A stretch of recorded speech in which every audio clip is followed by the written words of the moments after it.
Hello friends, तो कैसे हैं आप लोग। स्वागत है आप सभी का आपके अपने चैनल। फ्रेंड्स, आज हम स्टार्ट करने जा रहे हैं हमारा न्यू चैप्टर फ्लूइड मैकेनिक्स।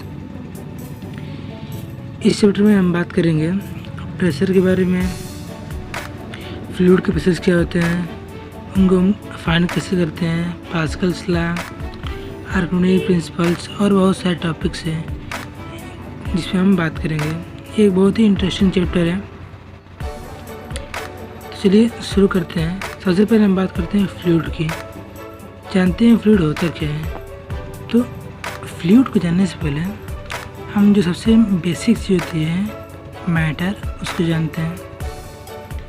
अब जैसा कि आपको पता है कि मैटर 3 कैटेगरी में बटी हुई है, solid, liquid, gas. Solid, liquid, gas. Solid का शेप एंड साइज जो होता है वो फिक्स होता है, शेप एंड साइज फिक्स होता है क्योंकि इनके बीच के जो इंटर मॉलिक्यूलर फोर्स होता है बहुत ही स्ट्रांग होता है, इसीलिए इनका शेप और साइज चेंज नहीं हो सकता है। लिक्विड की बात करें तो लिक्विड में जो इंटर मॉलिक्यूलर फोर्स होता है वो थोड़ा सा कम स्ट्रांग होता है, इसलिए उसका शेप जो है वो चेंज हो सकता है, शेप चेंजेज। एंड गैस की बात करें तो गैस में जो इंटरमोलिकुलर फोर्स होता है वो बहुत ही वीक होता है, जिसके कारण हम गैस का शेप एंड साइज दोनों चेंज कर सकते हैं। अब फ्लूइड और गैस को साथ में हम मिलाएं तो हम उसे कहेंगे फ्लूइड।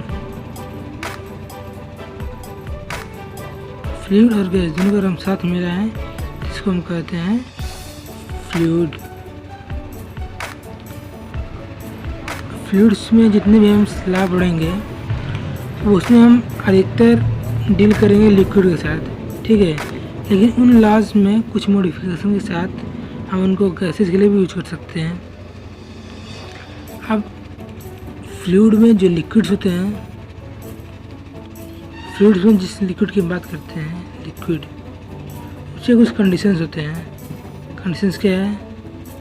सबसे पहले तो लिक्विड जो है वो इनकम्प्रेसिबल होना चाहिए, इनकम्प्रेसिबल,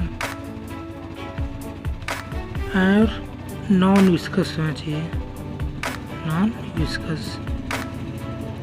ये तो उसकी क्या कहते हैं कैटेगरी है, कोई इनकम्प्रेसिबल और नॉन विस्कस हो। अब कंडीशन की बात करें तो कंडीशन, फर्स्ट कंडीशन ये कहता है कि जो डेंसिटी ऑफ लिक्विड है वो इंडिपेंडेंट होना चाहिए। Density of liquid is independent हो, वो प्रेशर पे डिपेंड ना करें, उसकी वैल्यू हमेशा कांस्टेंट रहे। ये फर्स्ट कंडीशन है। सेकंड कंडीशन है कि सेकंड कंडीशन ये कहता है कि अगर किसी भी पार्ट ऑफ लिक्विड के जो कंटेक्ट, मतलब अगर 2 लेयर्स हैं लिक्विड के, ठीक है, 2 लेयर्स, उनके बीच जो कंटेक्ट फोर्स होता है, मीन्स कि उनको इसमें कंटेक्ट का जो फोर्स लगता है, जैसे कि फोर्स ऑफ फ्रिक्शन हुआ, ठीक है, वो 0 होता है क्योंकि लिक्विड जो लेयर्स हैं वो एक दूसरे के पे टेंजेंशियल फोर्स एक्सर्ट नहीं करते हैं।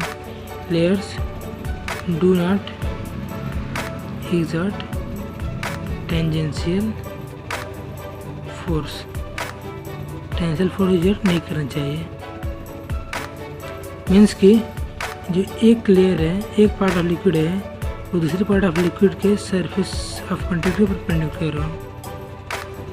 तो ये कुछ कंडीशन है फ्लूइड्स लिक्विड्स के जो कि होने चाहिए, तभी उनके जो लॉज हैं वो उस लिक्विड पे अप्लाई होंगे। अब प्रेशर, हम फ्लूइड में प्रेशर कैसे फाइंड करें? तो pressure in a fluid, pressure देख लेते हैं फ्लूइड का। सबसे पहले सपोज करिए कि एक बीकर है, ठीक है, इसमें यहाँ तक फ्लूइड भरा हुआ है, इस लेवल तक। अब इसमें कोई भी एक पॉइंट कंसिडर करिए। सोचिए हमने एक पॉइंट कंसिडर किया, ये है पॉइंट ए। इस पॉइंट में कुछ एरिया है, ठीक है, ये पॉइंट है, इसमें कुछ एरिया है। मान लें इस जो एरिया है वो है डेल्टा एस। हमने क्या किया, एक पॉइंट कंसिडर किया पॉइंट ए, जिसकी एरिया है डेल्टा एस। अब इमेजिन करिए कि डेल्टा एस जो है वो बहुत ही स्मॉल है, वेरी स्मॉल, ठीक है। तो अब इस एरिया पे इस साइड से भी लिक्विड का प्रेशर पड़ेगा और इस साइड से भी लिक्विड का प्रेशर पड़ेगा। दोनों साइड्स के प्रेशर इस एरिया पे पड़ेंगे और इस प्रेशर के कारण मीन्स कि इस बॉडी पे कोई फोर्स लग रहा है। तो अगर हम मान लें कि लेट जो दोनों साइड के फोर्स हैं वो सेम है, ठीक है, एंड हैव कॉमन मैग्नीट्यूड, उन दोनों का है common magnitude F, common magnitude F है। तो अगर हम इस पॉइंट ए के लिए प्रेशर को डिफाइन करें तो प्रेशर एट पॉइंट ए हो जाएगा P equal to limit delta S approaches to 0 F upon delta S, और ये हो गया pressure in a fluid. Pressure in a fluid हो गया P equal to limit delta S tends to 0 F upon delta S. अब एक condition है, अगर फ्लूइड नॉन विस्कस तो है, ठीक है, अगर फ्लूइड होमोजीनियस हो, होमोजीनियस, अगर फ्लूइड होमोजीनियस है तो हम यहाँ पे एक एरिया की बात करके हम प्रेशर निकालेंगे at a point, pressure at a point को हम फाइंड करेंगे जिसका सिर्फ मैग्नीट्यूड होगा, डायरेक्शन नहीं होगा, ठीक है। अब प्रेशर इन लिक्विड निकालने formula P equal to limit delta S approaches to 0 F upon delta S. Unit की बात, तो यूनिट ऑफ प्रेशर होता है न्यूटन पर मीटर स्क्वायर। ये कैसे, हमको फार्मूला पता है P equal to F upon A, force upon area, force का ऐसा यूनिट न्यूटन, एरिया का मीटर स्क्वायर, तो हो गया न्यूटन पर मीटर स्क्वायर। और एक न्यूटन पर मीटर स्क्वायर इक्वल टू होता है 1 पास्कल के। 1 न्यूटन मीटर पर स्क्वायर इक्वल टू होता है 1 पास्कल। इसे डिनोट करते हैं पास्कल, मतलब 1 PA से डिनोट करते हैं। और ये होता है SI unit of pressure, SI unit of pressure is pascal. अब अगर प्रेशर की बात करें फ्लूइड में, तो हाइट के साथ, अगर हम हाइट की बात करें, अगर कोई डिस्टेंस एक हाइट लें फ्लूइड में, तो हाइट के साथ साथ प्रेशर भी हम बात करें वेरिएशन ऑफ प्रेशर हाइट की, हाइट के साथ साथ प्रेशर की वेरिएशन कैसे, प्रेशर में कैसे वेरिएशन आते हैं। इसके लिए समझ के कि हमने एक बीकर लिया, इसमें फ्लूइड भरा हुआ है, हमने 2 पॉइंट कंसीडर किए, ये है पॉइंट ए, ये है point B, point A, point B, इसका एरिया है डेल्टा S1, इसकी एरिया है डेल्टा S2। इनके बीच डिस्टेंस है dz। तो हमने क्या किया, कंसीडर किए, considered 2 points A and B।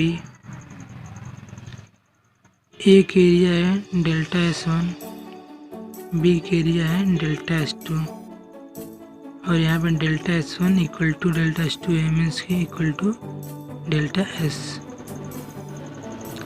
अब जो इन दोनों लेयर्स के बीच में जो फ्लूइड है, इसको हम कंसीडर करते हैं। Consider the fluid between delta S1 and delta S2। अब डेल्टा S2 वर्क कर रहे हैं एज ए बाउंड्री। तो अब जो इस एरिया है, जो फ्लूइड है, इससे वर्टिकली फोर्स एक्ट कर रहे हैं, ठीक है। तो वर्टिकली फोर्स कौन कौन से एक्ट हो रहे हैं? सबसे पहला फोर्स है F1 जो कि वर्टिकली अपवर्ड एक्ट कर रहा है bye fluid below it.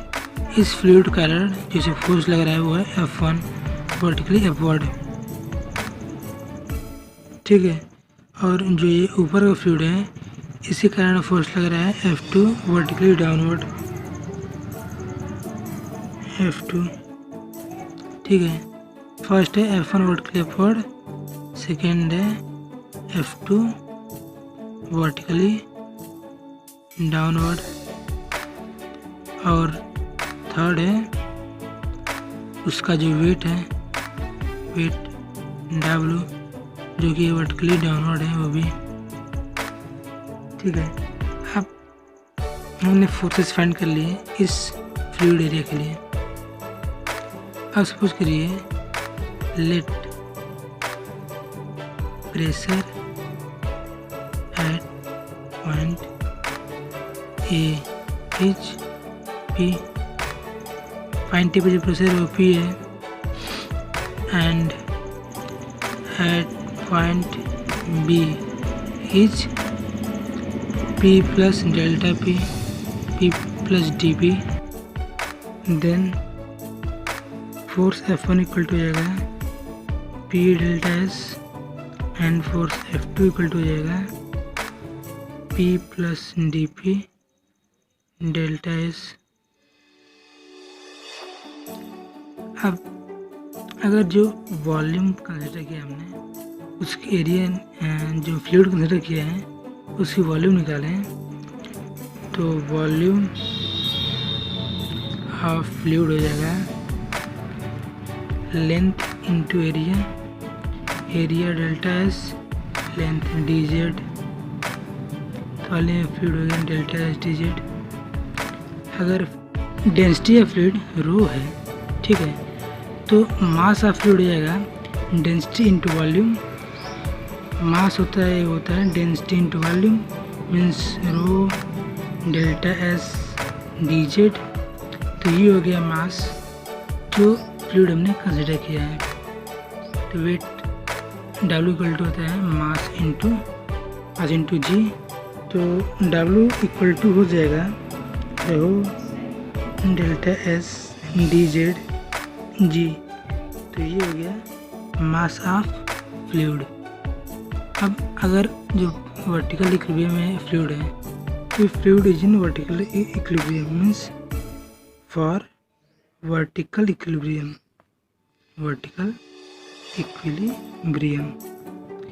F1 equal to हो जाएगा F2 प्लस W के। F1 vertically upward, F2 vertically downward, W vertically downward means F1 equal to हो जाएगा F2 प्लस W के। तो P delta S equal to P plus dP delta S plus rho G dz delta S. इसे से आप solve करेंगे तो आपको मिल जाएगा D P equal to minus rho G D Z, और ये हमारा डी पी। आप जैसे से कि आप मूव करते हैं, मीन्स अगर हाइट जो डी जेड है वो चेंज होता है, हाइट डिक्रीज होती है, ठीक, तो प्रेशर भी डिक्रीज होगा। इफ हाइट डिक्रीज होती है तो प्रेशर भी डिक्रीज होगा। मीन्स कि अब जो प्रेशर है वो हाइट पे डिपेंड कर रहा है। अब हम दो पॉइंट्स कंसिडर करें, z equal to 0 and z equal to h। क्योंकि इसका जो लेंथ है वो dz है, तो मैंने एक पॉइंट कंसिडर किया z इक्वल टू 0 और दूसरा z equal to h। If z equal to 0 पे जो प्रेशर है वो P1 है और z इक्वल टू h पे जो प्रेशर है वो P2 है, तो फ्रॉम द इक्वेशन, इस इक्वेशन से हम कह सकते हैं कि integration from P1 to P2 d P equal to होगा integration from 0 to z minus rho G D z. Means कि P2 minus P1 equal to हो जाएगा minus rho G D z. Means कि अगर डेंसिटी हर जगह same है fluid की, तो P इक्वल टू हो जाएगा P1 इक्वल टू हो जाएगा P2 plus rho G D Z, नहीं सॉरी रोज, ये मैंने गलत लिख दिया। इसको जब इंटीग्रेट करोगे तो डी जेड बन जाएगा जेड, तो यहाँ पे जेड होगा सिर्फ, ये हो जाएगा P1 equal to P2 plus rho G D Z,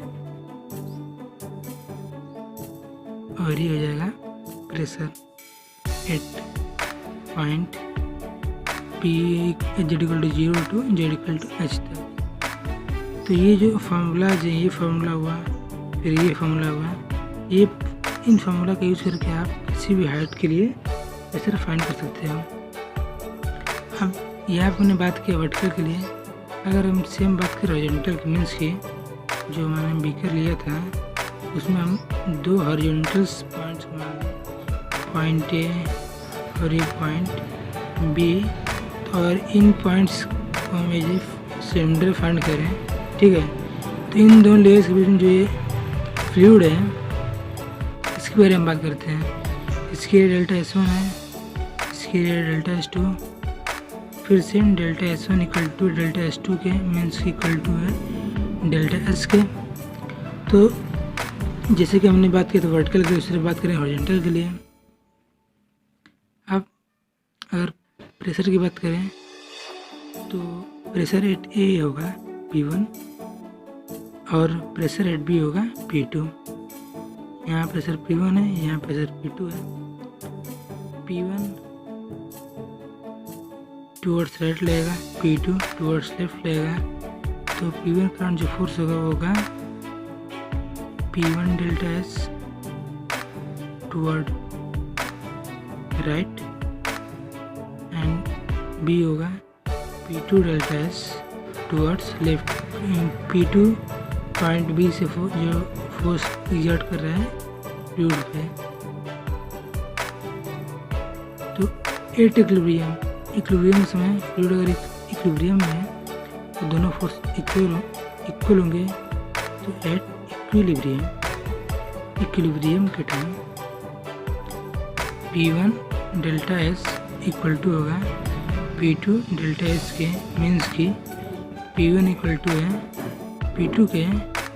tense prove करता है कि प्रेशर अगर सेम हॉरिजॉन्टल लेवल पे प्रेशर जो होते हैं किसी भी दो पॉइंट्स के सेम होते हैं। इट शो दैट प्रेशर जो है, प्रेशर एट हॉरिजॉन्टल लेवल, एक हॉरिजॉन्टल लेवल पे जो प्रेशर होता है सेम होता है एट टू पॉइंट्स पे। किसी भी दो पॉइंट से प्रेशर सेम होता है एट हॉरिजॉन्टल लेवल। तो इससे प्रूफ हो गया कि जो प्रेशर है सिर्फ अगर उसकी हाइट में वेरिएशन हो रहा है तभी वो चेंज होगा। एट हॉरिजॉन्टल लेवल प्रेशर में कोई चेंज नहीं होता है। और अगर आपको हाइट के चेंजेस का प्रेशर फाइंड करना है तो ये दो फार्मूलाज हैं, dP = -ρg dz और P1 = P2 + ρg z।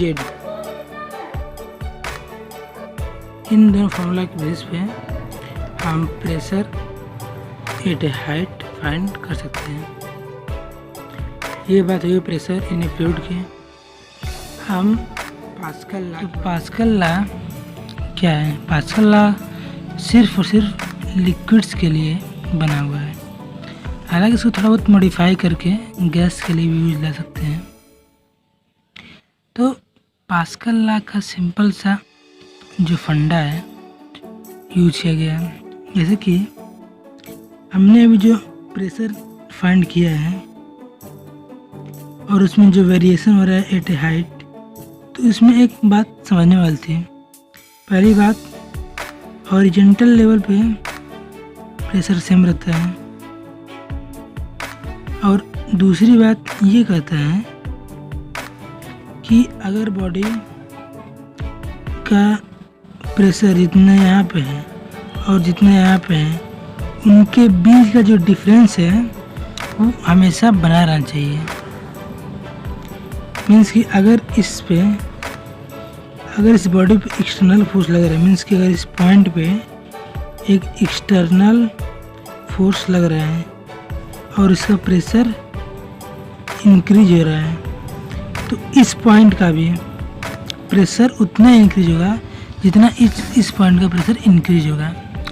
और सिंपल सा ही पास्कल ला है। अगर आपको एग्जांपल समझे तो सपोज करिए कि एक ट्यूब है, ट्यूब ना करके मतलब एक बीकर है, ठीक है। इसमें एक पिस्टन लगा हुआ है, ये एक पिस्टन है, ये एक बीकर और उस पर लगा पिस्टन, इस पर हमने लगाया फोर्स। ये हमने फोर्स जो कि एक्सटर्नल है, एक्सटर्नल फोर्स एग्जर्ट किया।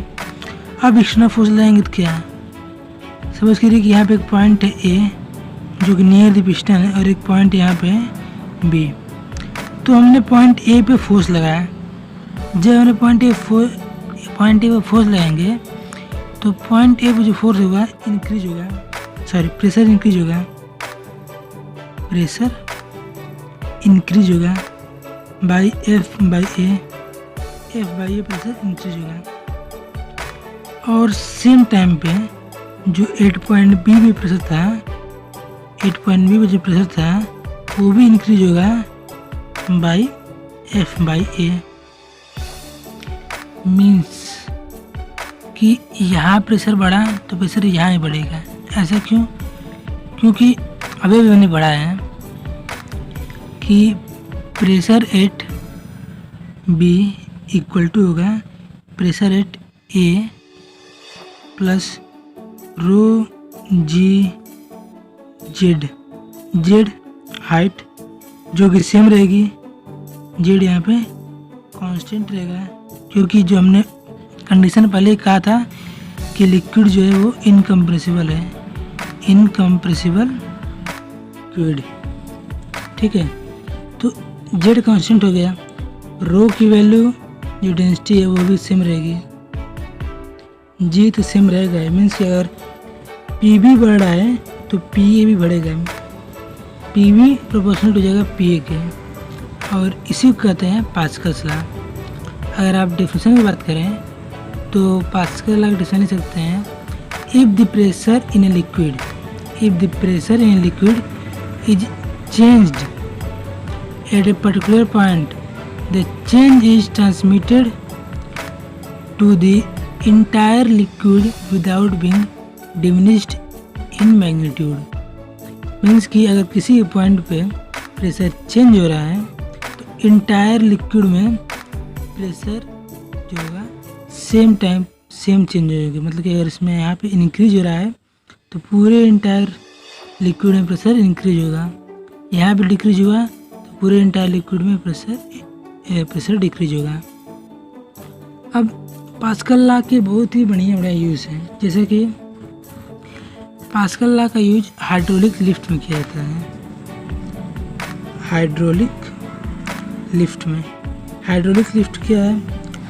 हाइड्रोलिक लिफ्ट का यूज आप मंडी में, मिल्स में देखेंगे, जहाँ पर क्या होता है कि जब इंपोर्ट या फिर एक्सपोर्ट किया जाता है सामान को, ठीक है, किसी भी चीज़ को, दाल चावल गेहूँ कुछ भी अगर बाहर से आ रहा है या फिर उसको बाहर भेजा जा रहा है तो उसको पहले वेट करते हैं, और वेट करने के लिए हाइड्रोलिक लिफ्ट का यूज करते हैं।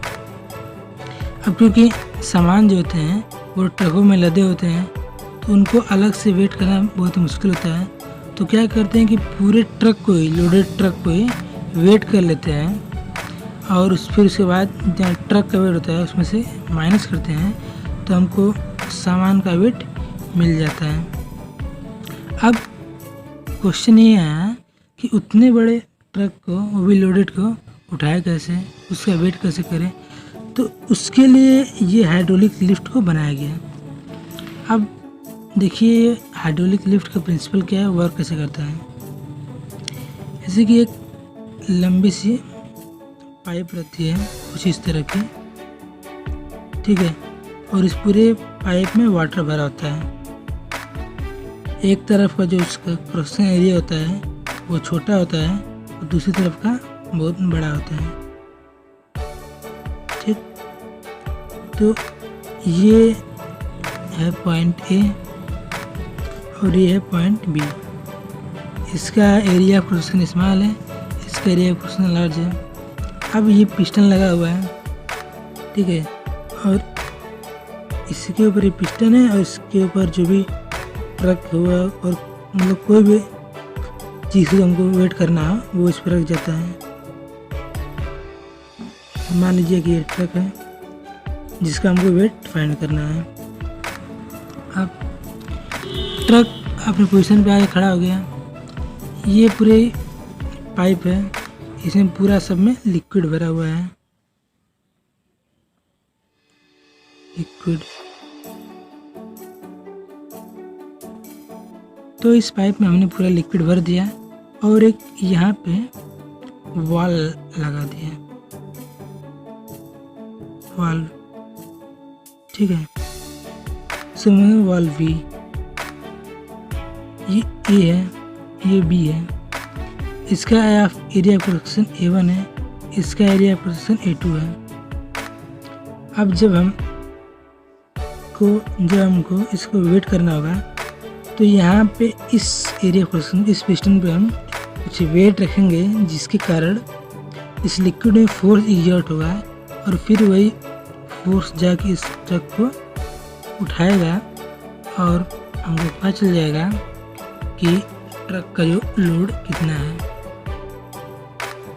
अब जब हम इस पर फोर्स लगा रहे हैं, जब इस पिस्टन पे हम फोर्स लगाएंगे, सबसे मैंने फोर्स F1 लगाया इस पिस्टन पे, F1 फोर्स एग्जर्ट किया हमने, F1 फोर्स लगा दिया है ऑन ए पॉइंट ए पे हमने F1 फोर्स एग्जर्ट किया, मीन्स कि कोई भी एक पर्टिकुलर वस्तु मतलब बॉडी रखा जिसके कारण पिस्टन पे F1 फोर्स एग्जर्ट हुआ है। अब जैसे इस पिस्टन पे फोर्स एग्जर्ट हुआ, ये लिक्विड पे प्रेशर लगा, प्रेशर लगने का लिक्विड पे में दबाव आया, तो प्रेशर कितना लगेगा, प्रेशर एट पॉइंट ए हो जाएगा F1 अपान A1 फोर्स अपान एरिया। अब इतना प्रेशर इस पॉइंट पे लग चुका है, इस पॉइंट पे प्रेशर लगा तो ये प्रेशर क्या, लिक्विड दबेगा तो लिक्विड इस यहाँ से निकल के इस वाल्व के थ्रू होते हुए इस साइड जाएगा, लिक्विड फ्लो करेगा, flow of liquid happen, liquid flow किया। अब लिक्विड फ्लो करेगा तो लिक्विड जैसे ही यहाँ सीधा आएगा तो ये प्रेशर के कारण ये प्रेशर यहाँ से निकल के और जाके यहाँ प्रेशर वो लग रहा है और उस प्रेशर के कारण ये जो लोड है वो उठ गया अब ये लोड उठा, मीन्स इस पे जो इससे प्रेशर लगा है, तो मान लेते हैं यहाँ पे जो प्रेशर था वो P1 था, यहाँ पे जो प्रेशर है वो P2 है। P2 pressure at B, point B पे जो प्रेशर लग रहा है वो P2 है, इक्वल टू होगा यहाँ पे फोर्स, मान लेते हैं फोर्स F2 है, F2/A2। तो अकॉर्डिंग टू पास्कल के अकॉर्डिंग P1 इक्वल टू होगा P2 के, P1 इक्वल टू होगा P2 के, मीन्स कि F1/A1 इक्वल टू हो जाएगा F2/A2 के। तो F2 इक्वल टू हो जाएगा A2 इंटू F1/A1, मीन्स कि इस ट्रक द्वारा जितना फोर्स लगाया गया है वो हो जाएगा F2 बराबर A2 F1/A1। और जब हम इस तरह फोर्स फाइंड कर लेंगे, हमने फोर्स फाइंड कर लिया, प्रेशर को फाइंड कर लिया, तो हम उसका वेट भी फाइंड कर लेंगे। और इसी सिंपल सी ट्रिक से हम बहुत ही भारी वजनों को वेट कर सकते हैं, मेजर कर सकते हैं। अगर आप इसका हिंदी नाम है तो इसको हिंदी में कहते हैं धर्म काटा। इसे धर्म काटा क्यों कहते हैं? आप क्योंकि इसकी जो मेजर करते हैं वैल्यू, इसमें मेजर वैल्यू होती है वो बहुत ही एक्यूरेट होती है, इसीलिए आप जहाँ भी इसको वेट करना जाएंगे वहाँ पे हिंदी में धर्म काटा लिखा रहता है। वो इस बात को प्रूफ करता है कि जो ये वेट है वो एकदम एक्यूरेट है, इसमें कोई भी गलती नहीं है। और इसका एडवांटेज ये है कि A1 जो है A2 से बहुत ही स्मॉल है, मीन्स कि अगर हम यहाँ पे स्मॉल फोर्स भी लगाएंगे तो यहाँ पे वो लार्ज फोर्स का वर्क करेगा। F1 जो है F2 से बहुत ही स्मॉल है, लेकिन फिर भी उसके द्वारा लगाया गया प्रेशर इसके प्रेशर के इक्वल है।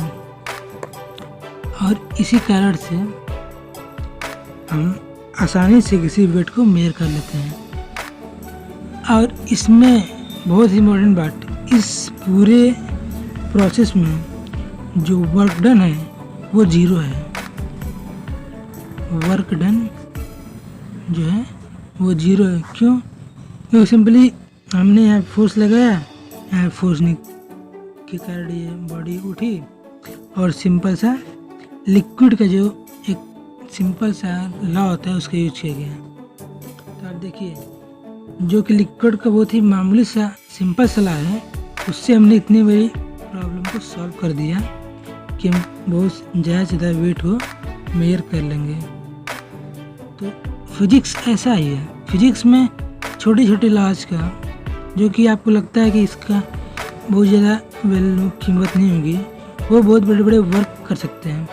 ज़रूरत है तो उनको सही पैटर्न में प्रेशर की बात ही हो रही है, तो क्यों ना हम एटमॉस्फेरिक प्रेशर की बात कर लें।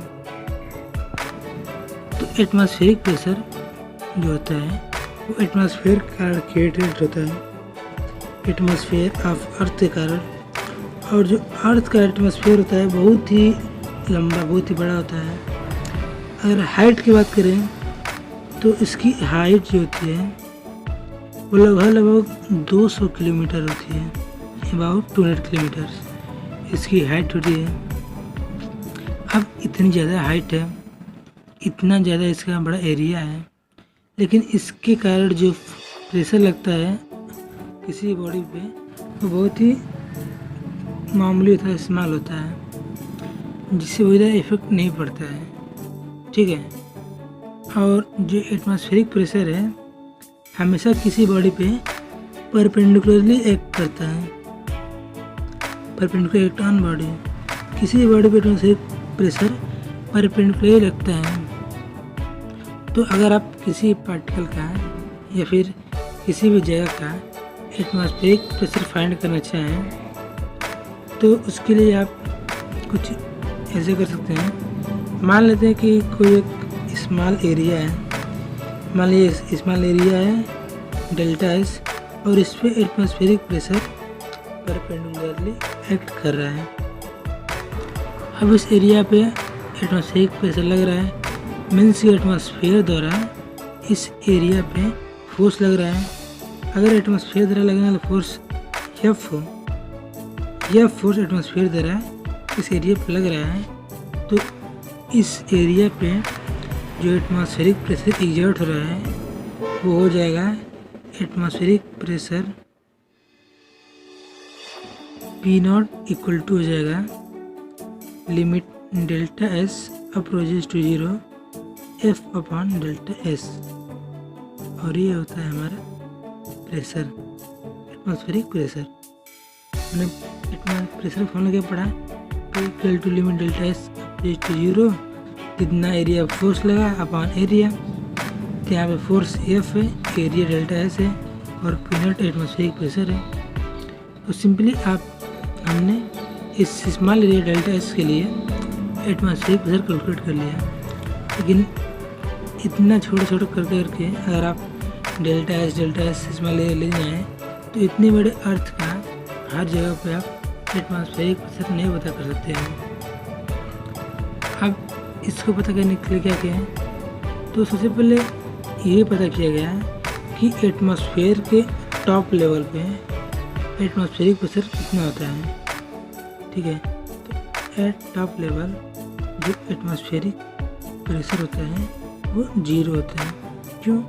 क्योंकि उसके ऊपर कुछ भी ऐसा नहीं होता है जो उसके ऊपर फोर्स एग्जर्ट करे। तो जब फोर्स नहीं है तो प्रेशर भी नहीं होगा। अब जो हमने पढ़ा था प्रेशर वेरिएशन विथ हाइट के साथ, अगर उस कॉन्सेप्ट के यहाँ पे लगाएं तो फ्रॉम द टॉप लेवल अगर हम एक डिस्टेंस लें, distance Z below the top level, ठीक है, और उस प्लेस का प्रेशर फाइंड करें, तो प्रेशर एट जेड हो जाएगा integration from 0 to z rho G D Z. तो आप चाहो तो इस इक्वेशन से किसी भी हाइट का, किसी प्लेस का एटमॉस्फेरिक प्रेशर फाइंड कर सकते हो।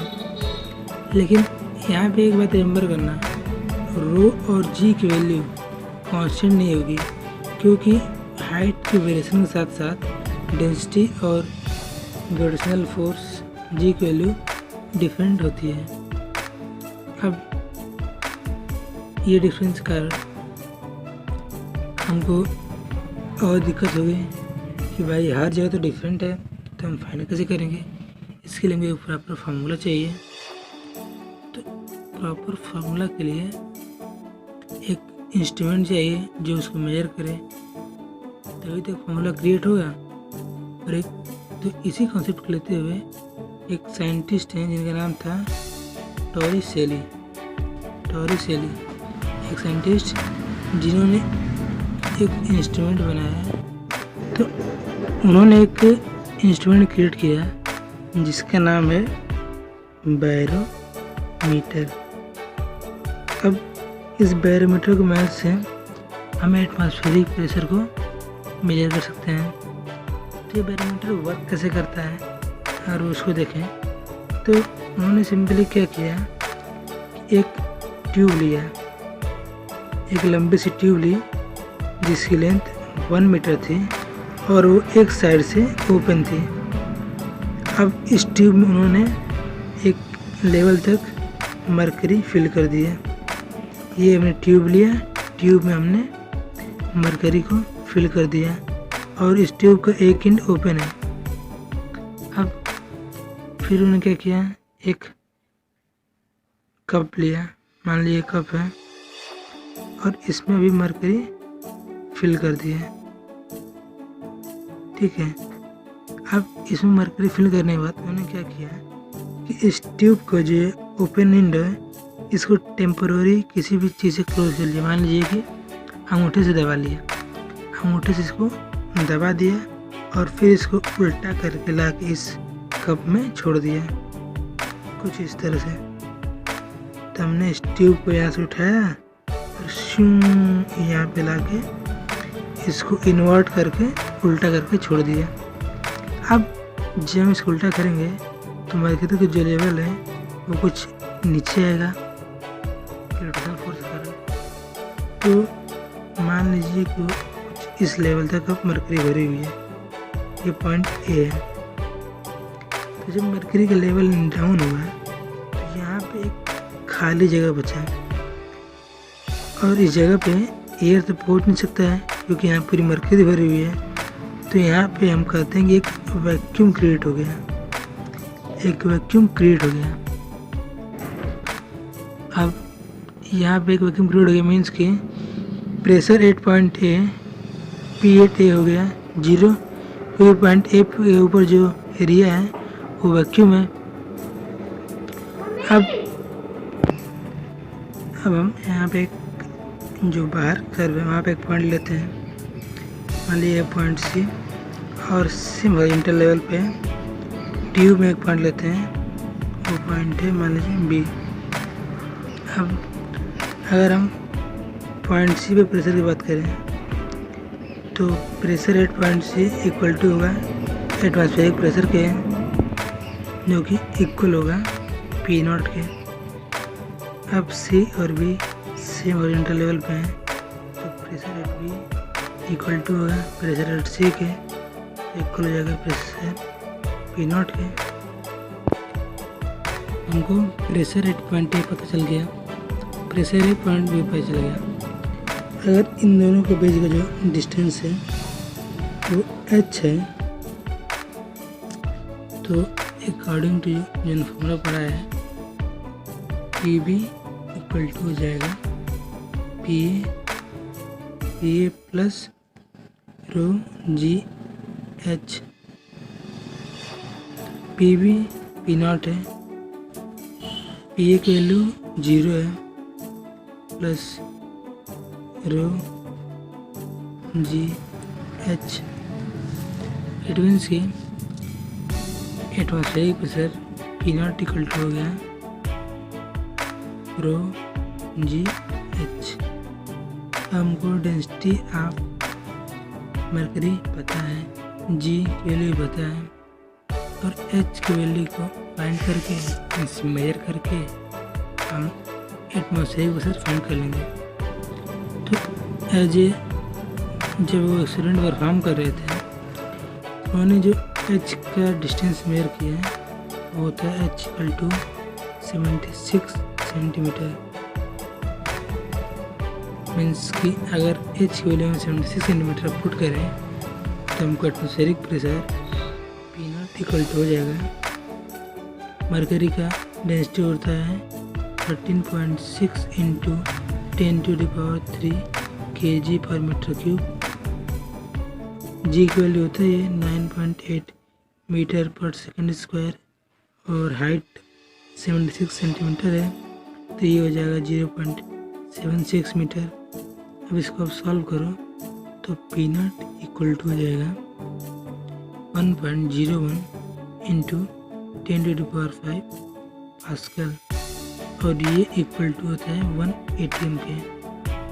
ATM एक यूनिट होता है एटमॉस्फेरिक प्रेशर को मेजर करने के लिए। 1 ATM मीन्स 1 एटमॉस्फेरिक प्रेशर जो कि इक्वल टू होता है 1.01 इंटू 10⁵ पास्कल और ये है कि हमारा atmospheric pressure by the help of barometer. अब बैरोमीटर के साथ एक और इंस्ट्रूमेंट होता है मैनोमीटर, उसका भी यूज करते हैं किसी कंटेनर के गैस प्रेशर को मेजर करने के लिए। तो अब अगर बात करें मैनोमीटर की, मैनोमीटर तो मैनोमीटर भी जस्ट लाइक बैरोमीटर होता है। इसका भी काम होता है प्रेशर को मेजर करना, लेकिन इसमें क्या करते हैं किसी क्लोज्ड वेसल, कोई एक कंटेनर है जिसमें गैस भरी हुई है, उसके प्रेशर को मेजर करने के लिए यूज होता है। इसमें होता क्या है कि ऐसे पहले हम कंटेनर लेते हैं, ये कंटेनर हो गया जिसमें कि फुल्ली गैस फिल्ड है, इसमें गैस भरा हुआ है। और एक हम ट्यूब लेते हैं जिसका नाम है यू ट्यूब, यू ट्यूब, ये वाला यू ट्यूब नहीं, वो यू ट्यूब होता है यू शेप का। तो कुछ इस तरह का ट्यूब होता है जिसको हम उस कंटेनर से कनेक्ट कर देते हैं। ये है ना यू साइज का, यू शेप का, और यहाँ पे एक वाल्व लगा देते हैं, ये वाल्व भी है। अब इस पूरे ट्यूब में एक लिक्विड भरा होता है, एक लिक्विड भरा है, और ये सेम हाइट तक है, दोनों सेम हाइट पे लिक्विड भरे होते हैं।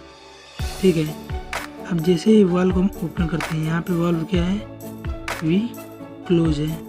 अब जैसे भी इस वाल्व को ओपन करेंगे तो गैस इस पाइप से होते हुए यहाँ पे आएगा और इस लिक्विड पे फोर्स एग्जर्ट करेगा। अब जब ये कंटेनर से ये गैस भरा हुआ है, यहाँ से हमने वाल्व को ओपन किया और गैस जो है इस यू ट्यूब में एंटर की। अब यहाँ से ये वाल्व ओपन हो गया है, वी ओपन, और जो ये गैस है ये इस ट्यूब के सहारे इस यू ट्यूब में एंटर करती है। तो जैसे ये गैस इस ट्यूब पहुँचेगी वो इस लिक्विड प्रेशर लगाएगी और लिक्विड का प्रेशर डाउन करेगी। लिक्विड प्रेशर डाउन कर दिया। ठीक है, अब लिक्विड का प्रेशर इस साइड डाउन हुआ तो इस साइड अप हुआ, क्योंकि लिक्विड इनकम्प्रेसिबल होता है। तो इधर डाउन हुआ तो इस साइड अप हुआ, कुछ यहाँ तक पहुँच गया। अब अगर मैं इसको हम पॉइंट ए माने, ये पॉइंट ए, और एक हॉरिजॉन्टली सेम इसके एक पॉइंट यहाँ माने पॉइंट बी, और जिसका टॉप लेवल है उसको मान लेते हैं हम पॉइंट सी। हमको मिले point A B C, B और सी के बीच जो डिस्टेंस है वो है एच। ठीक है, तो अब हमको फाइंड क्या करना है, प्रेशर ऑफ गैस, इस गैस का प्रेशर। तो pressure of gas P equal to होगा प्रेशर एट पॉइंट ए, क्योंकि वो गैस का प्रेशर कारण ये लिक्विड का जो लेवल है वो नीचे हुआ है। Pressure at point A, pressure at point A equal to pressure at point B के, क्योंकि दोनों का हॉरिजॉन्टल लेवल सेम है। Pressure at point A equal to हो गया प्रेशर एट बी।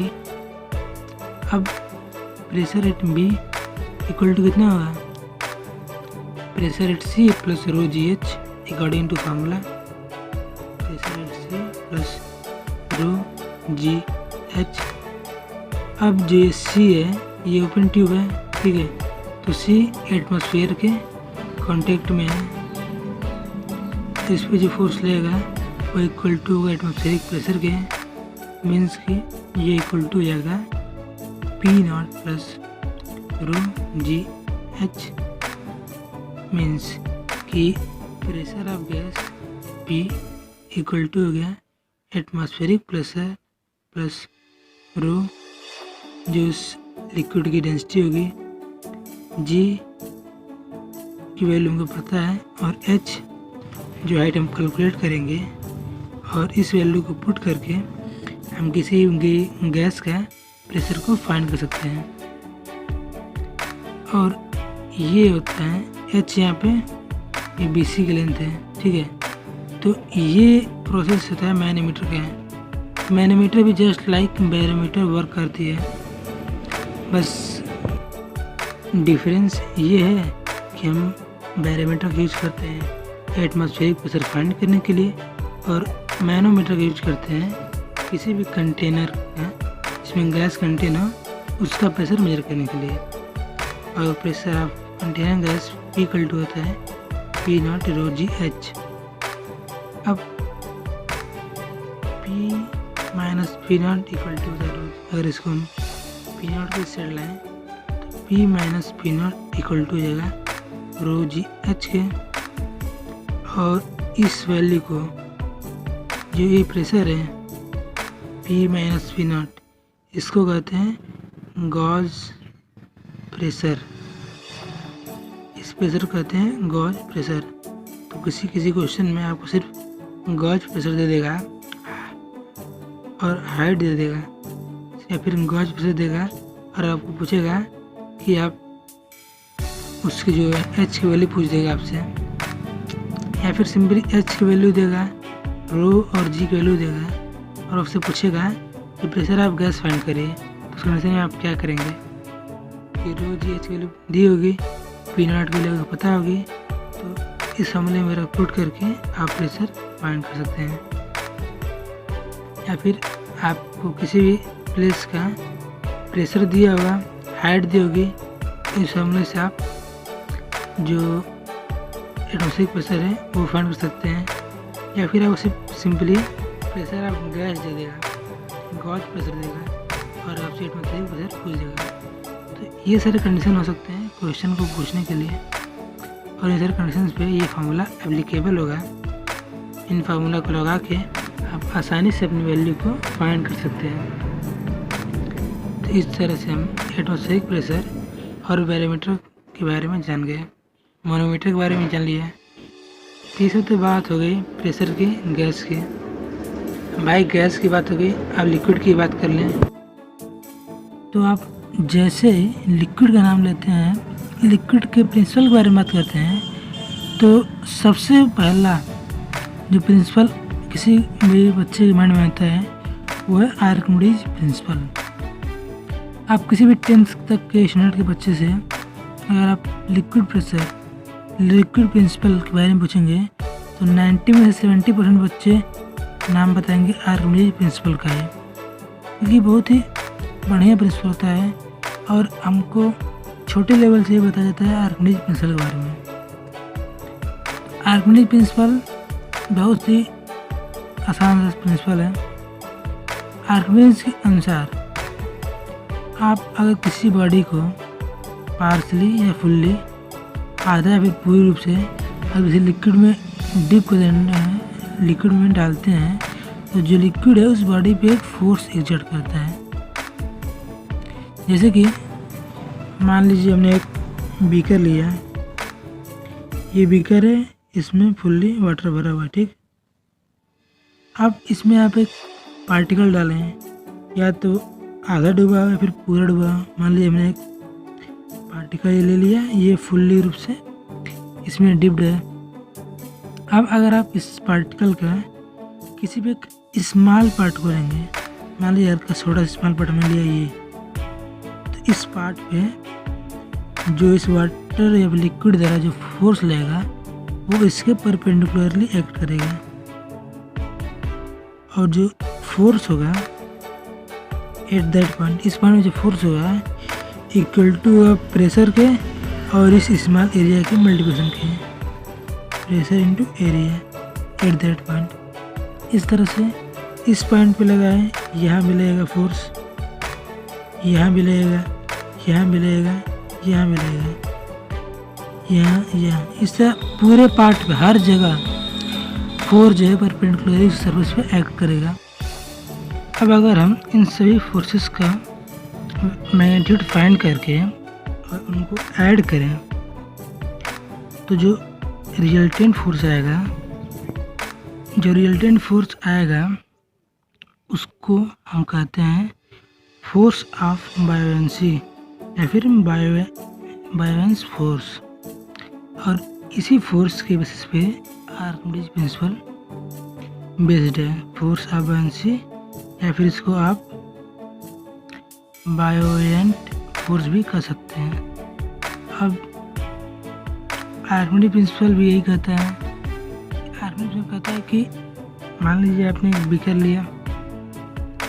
लिया, ये बीकर फुल्ली भरा हुआ है, ठीक है।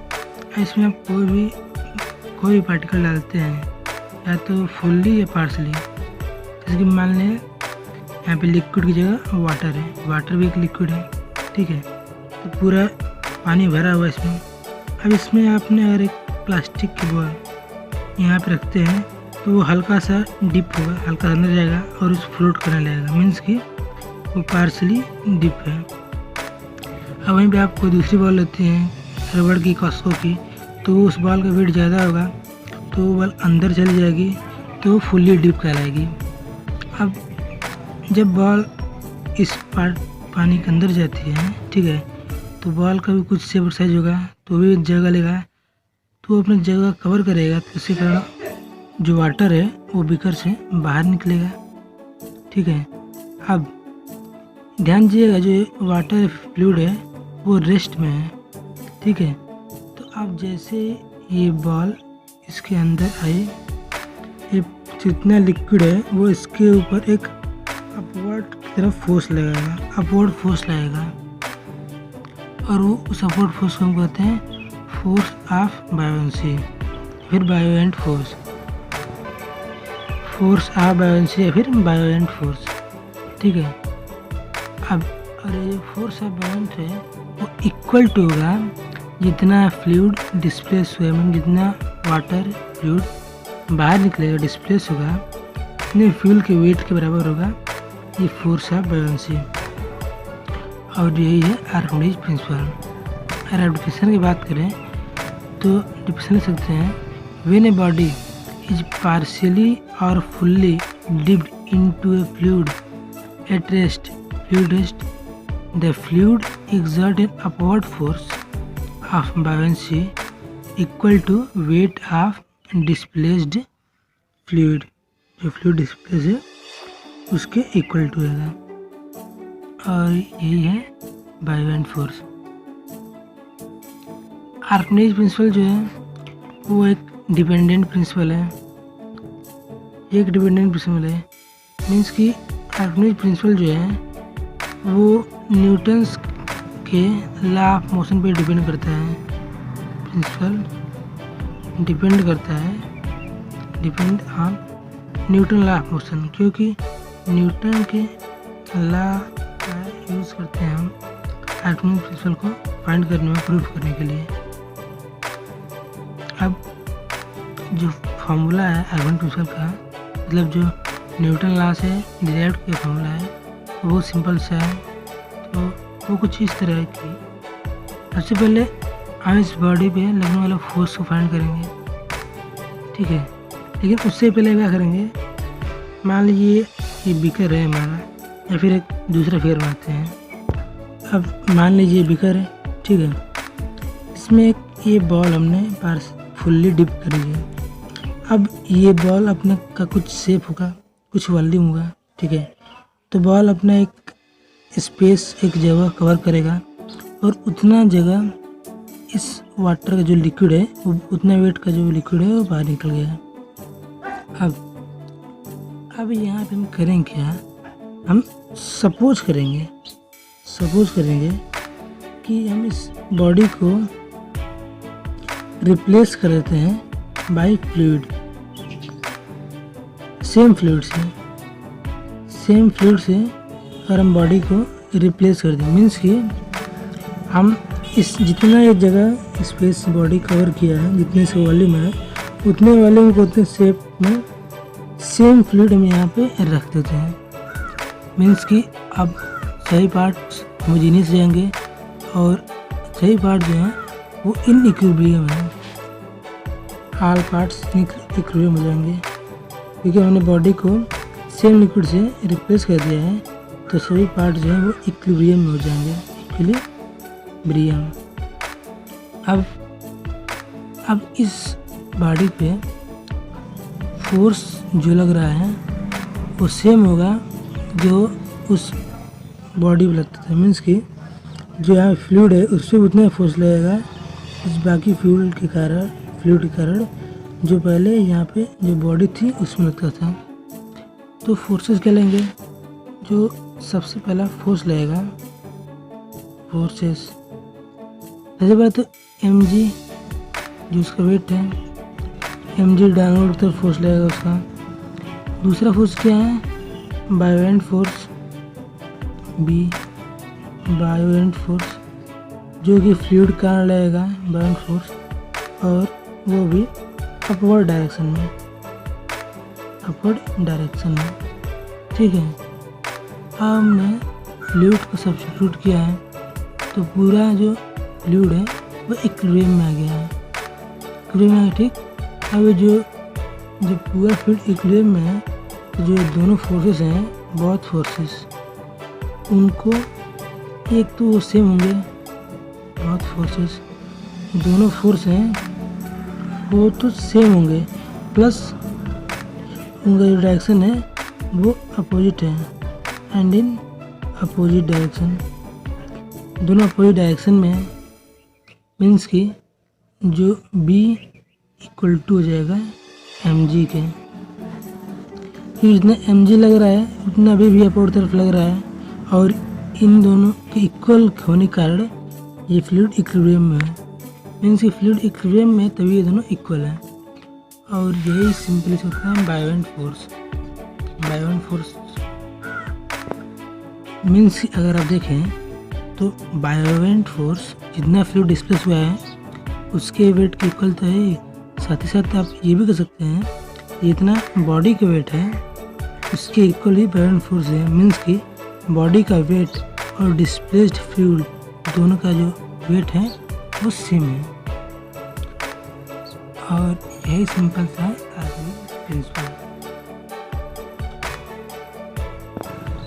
अब आपके मन में एक सवाल ये भी आ सकता है कि हमने तो यहाँ पे बॉडी को फ्लूइड से रिप्लेस कर दिया, तो ये फार्मूला फ्लूइड के लिए वैलिड होना चाहिए, बॉडी के लिए कैसे वैलिड हो गया?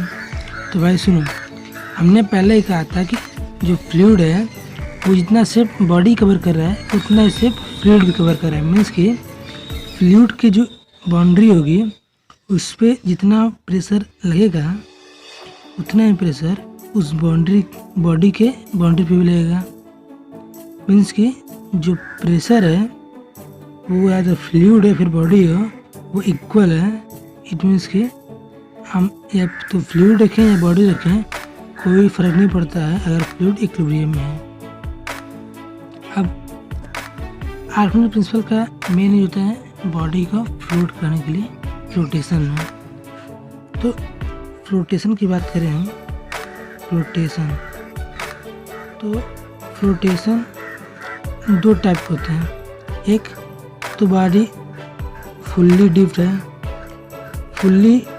है किसी भी लिक्विड में और वो फ्लोट कर रहा है, और दूसरा कि वो पार्शली डीप है और फ्लोट कर रहा है।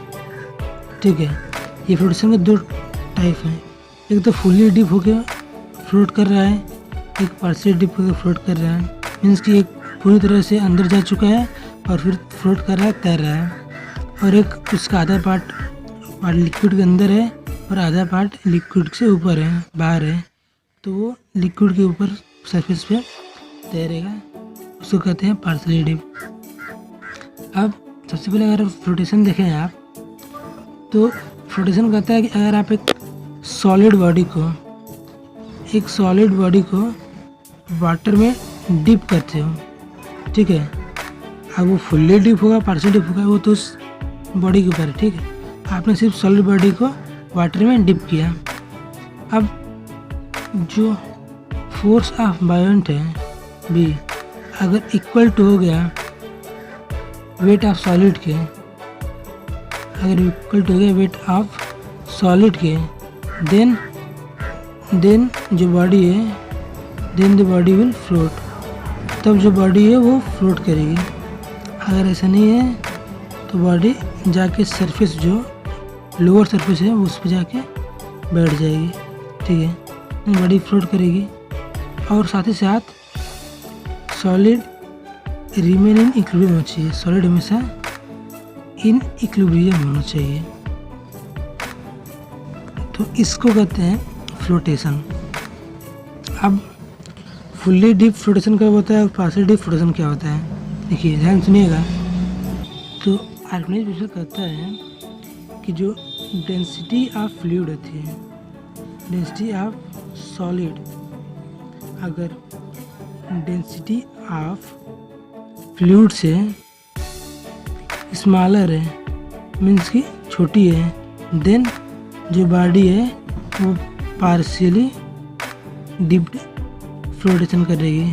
पार्शियली डिप्ड फ्लोटेशन मीन्स कि उसका आधा पार्ट लिक्विड के अंदर होगा और आधा पार्ट लिक्विड के बाहर, या फिर आप कह सकते हैं कुछ पार्ट लिक्विड के अंदर कुछ पार्ट लिक्विड के बाहर। अब अगर वो फिगर समझाऊँ आपको तो मान लीजिए ये बीकर, ये वाटर फ्लूइड, ठीक है। अब हमने बॉडी को पुट किया, बॉडी यहाँ पे फ्लोट कर रहा है। अब ये फ्लूइड क्लियर है। अब बॉडी का कुछ पार्ट फ्लूइड के अंदर है, ये है इन फ्लूइड पार्ट, ठीक है। और जो ये पार्ट है वो है आउट ऑफ फ्लूइड। अब जो बाल की डेंसिटी है, जो सॉइल डेंसिटी है, वो डेंसिटी ऑफ फ्लूइड से कम है, इसलिए उसका कुछ पार्ट फ्लूइड के अंदर है और कुछ पार्ट फ्लूइड के बाहर है। अब धीरे धीरे अगर इस बॉल की हम डेंसिटी को इंक्रीज करते हैं, इसकी इससे ज़्यादा डेंसिटी वाले सॉलिड बॉल्स पुट करते हैं, तो कुछ मान लीजिए थोड़ा ज़्यादा हम पुट किए और थोड़ा और अंदर आया, और ज़्यादा डेंसिटी पुट की और अंदर आया, ठीक है। और जब डेंसिटी ऑफ सॉलिड, जब density of solid equal to हो जाएगी डेंसिटी ऑफ फ्लूइड के, देन बॉडी जो होगा वो इस फ्लूइड के अंदर फ्लोट करेगा, और इसको हम कहेंगे fully dipped flotation, fully dipped flotation.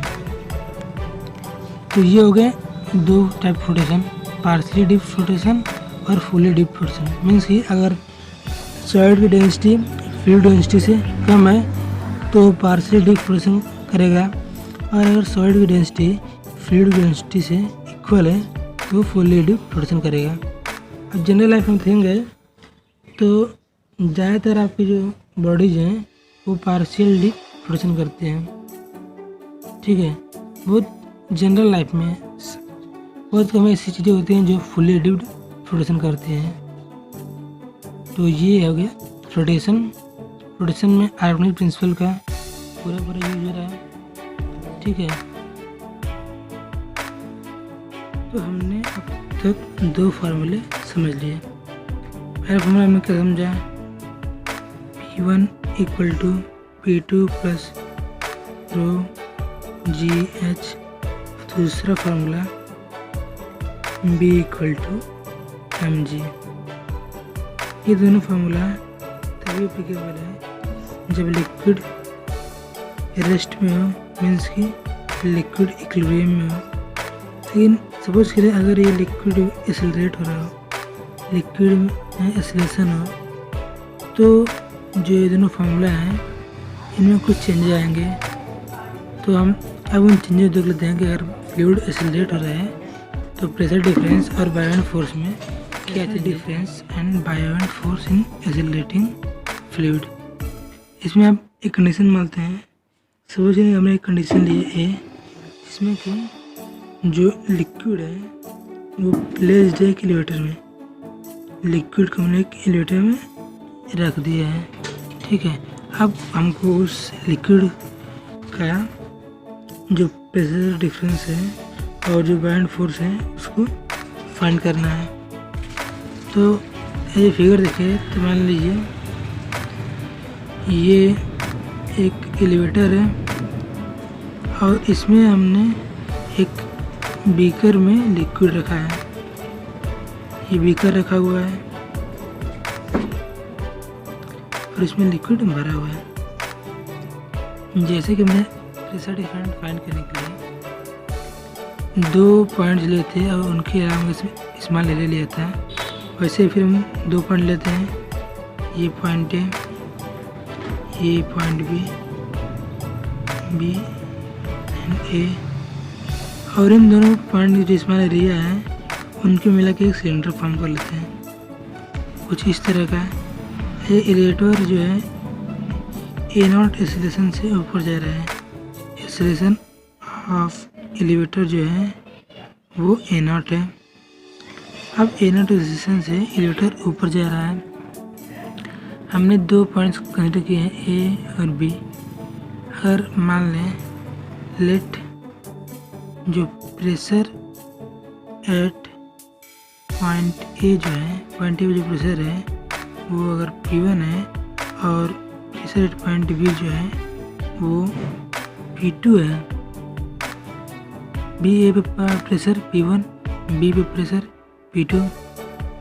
अब इस जो ये लिक्विड है, जो एरिया है, इस पर लगने वाले फोर्स की बात करें, ठीक है, तो फोर्सेस के हम निकालना चाहें तो इसमें सबसे पहले फोर्स लगेगा P1 डेल्टा एस, इन दोनों के एरिया डेल्टा एस है, बहुत एरिया जो है वो डेल्टा एस है।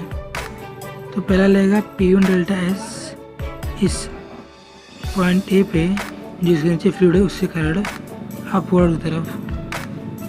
दूसरा फोर्स लगेगा P2 डेल्टा एस बी के कारण डाउनवर्ड की तरफ, P2 डेल्टा एस डाउनवर्ड की तरफ।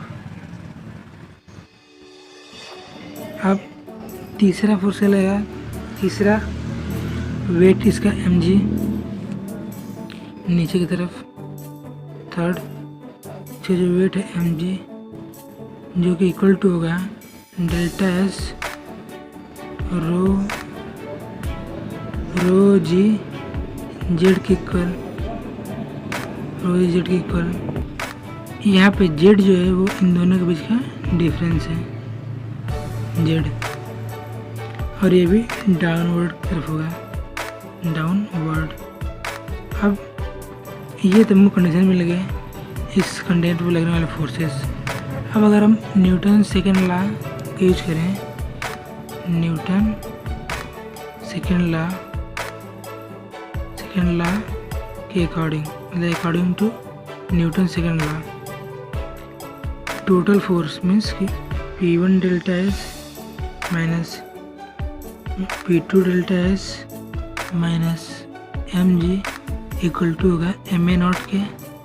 एक्सेलरेशन अपवर्ड की तरफ है तो सिर्फ हम अपवर्ड की तरफ ले जाएंगे, तो P1 डेल्टा एस अपवर्ड है तो ये पॉजिटिव रहेगा, और ये दोनों डाउनवर्ड है तो ये उनकी वैल्यू नेगेटिव हो जाएगी। अब यहाँ से हम डेल्टा एस अगर कॉमन लें तो P1 minus P2 in bracket delta S equal to m in bracket g plus a naught. अब हमको mg की वैल्यू पता है और ma नॉट की वैल्यू भी सेम यही होगी। यहाँ आप सिर्फ आप g को a नॉट से रिप्लेस कर देंगे तो हो जाएगा P1 minus P2 delta S equal to delta S z rho in bracket g plus a naught. Delta S cancel हो जाएगा तो हमको हमारा pressure difference P1 minus P2 equal to हो गया rho g plus a naught into z. अब हमको रो की वैल्यू पता होगी, जी की वैल्यू पता होगी, a नॉट गिवन होगा और जेड भी गिवन होगा, तो हम दोनों पॉइंट्स के बीच का जो प्रेशर डिफरेंस है उसको फाइंड कर लेंगे इस फॉर्मूला से। P1 minus P2 equal to PG a naught plus Z. इसको आप इसे ले सकते हैं P1 equal to P2 plus rho Z G plus a naught. अब इसको आप जो पिछले फॉर्मूला था लिक्विड एट रेस्ट के लिए उसे कंपेयर करें तो आपको मिलेगा कि सिर्फ g जो है g प्लस a नॉट से रिप्लेस हो गया है और बाकी सब सेम है। इसी तरह अगर हम बायोंड फोर्स की बात करें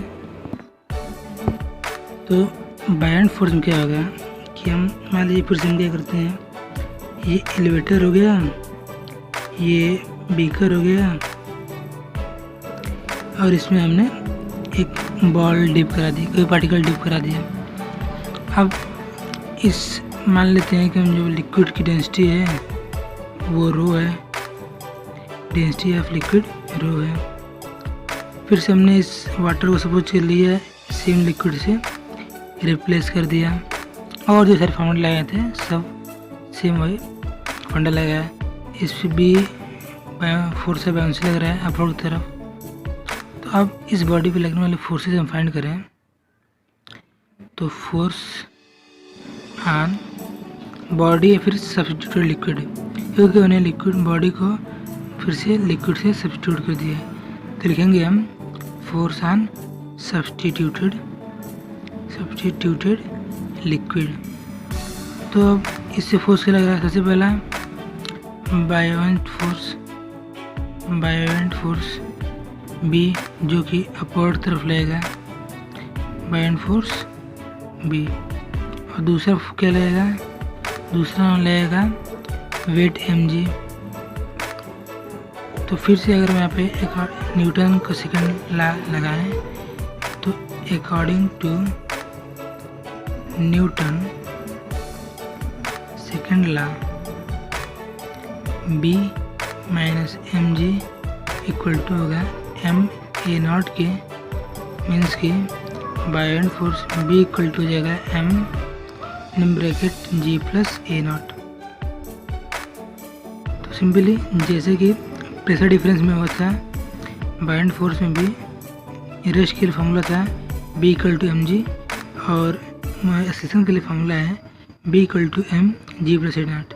मीन्स कि मैंने फिर से g को g प्लस a नॉट से रिप्लेस कर दिया है, और थोड़े से चेंज के बाद ये फार्मूला जो है एक्सीलरेटिंग फ्लूइड के लिए अप्लीकेबल हो गया है, जिसमें कि हम बायोवेंट फोर्स फाइंड कर सकते हैं। तो ये हमारा कंडीशन हो गया जहाँ पे कि हमने लिक्विड को एक एलिवेटर में प्लेस कर दिया है और लिक्विड वर्टिकली अपवर्ड जा रही है with an acceleration a naught. अब अगर लिक्विड हॉरिजॉन्टली किसी पार्टिकल मतलब किसी बीकर में, किसी कंटेनर में हम लिक्विड को रखते हैं और जब हॉरिजॉन्टली एक्सेलरेट करती है तब उस लिक्विड का क्या चेंजेस आते हैं वो अगर हम बात करें हॉरिजॉन्टल एक्सेलरेशन की, तो सबसे पहले मान लीजिए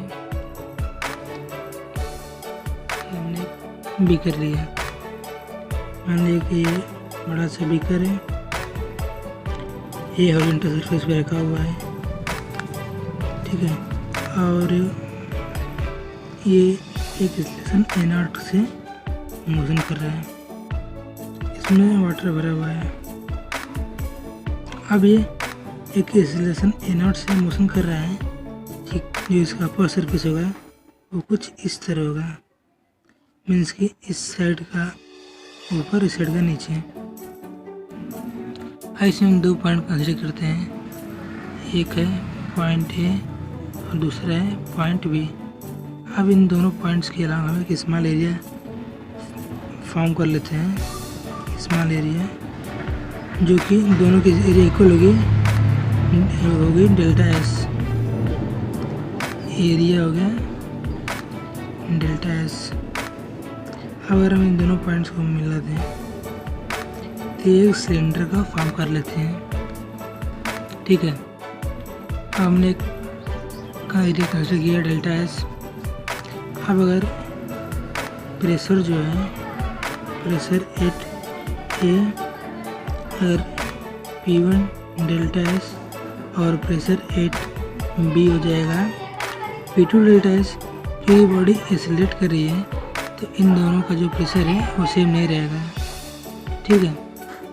अब फोर्सेस बता दें अलॉन्ग AB लाइन, अगर फोर्सेस फाइंड करें तो फोर्सेस अलॉन्ग AB हो जाएंगे। पहला फोर्स होगा P1 delta S toward right, इस एरिया के लिक्विड कारण इस वजह फोर्स लगेगा वो राइट तरफ लगेगा। दूसरा फोर्स होगा P2 delta S toward left, इस एरिया में जो लिक्विड का जो फोर्स होगा इस पर वो लेफ्ट की तरफ होगा।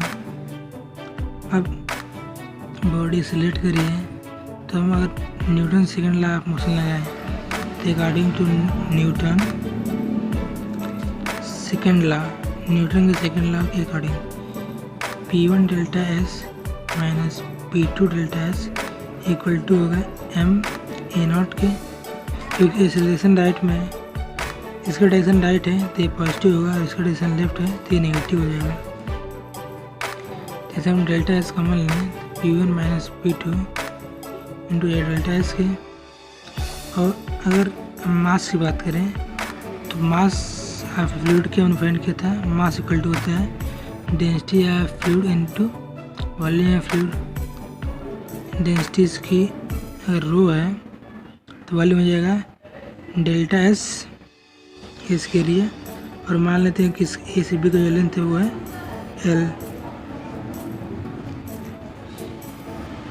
यहाँ पे मान लेते हैं ए बी इक्वल टू है एल के, ठीक है। तो हमारा मास हो गया है delta S L rho A naught. Delta S कैसे हो जाएगा, तो P1 minus P2 equal to हो जाएगा रो एल ए नॉट। मीन्स कि अगर फ्लूइड हॉरिजॉन्टल लेवल पे एक्सेलरेट कर रहा है तो हॉरिजॉन्टल लेवल जो प्रेशर डिफरेंस होगा उसमें भी चेंज हो जाएंगे। P1 minus P2 equal to rho L A naught. अब अगर आप वापस फिगर पे आए, देखें ये दोनों जो वाटर का अपर सरफेस है वो हॉरिजॉन्टल लाइन नहीं है। हॉरिजॉन्टल लाइन कुछ ऐसी बनेगी, ठीक है। हॉरिजॉन्टल लाइन कुछ ऐसी बनेगी। अब अगर हम इसके टॉप लेवल से दोनों पॉइंट्स की हाइट फाइंड करें तो बी के लिए हाइट कुछ ये होगी और ए की कोई डेप्थ कहते हैं, हम डेप्थ कहेंगे यहाँ पे डेप्थ ही होगी। अगर ये डेप्थ हम H1 है और ये H2 है, और अगर हम इन दोनों पॉइंट्स को मैच करें, ठीक है, तो जो ये एरिया है वो इन दोनों के बीच का डिफरेंस है। मीन्स कि H1 और H2 डेप्थ पे ए पॉइंट और पॉइंट भी प्रेजेंट है, और ए और बी दोनों हॉरिजॉन्टल लेवल पे हैं। अभी यहाँ पे सिर्फ हॉरिजॉन्टल एक्सेशन हो रहा है, वर्टिकल एक्सेशन तो हो नहीं रहा है। जो हमारा वर्टिकल एक्सेलरेशन है वो तो 0 है। मीन्स कि जो हमने वर्टिकल फॉर्म फाइंड किया था P1 equal to P2 plus rho ji H, वो यहाँ पे एप्लीकेबल होगा। तो अगर एटमॉस्फेरिक प्रेशर P0 है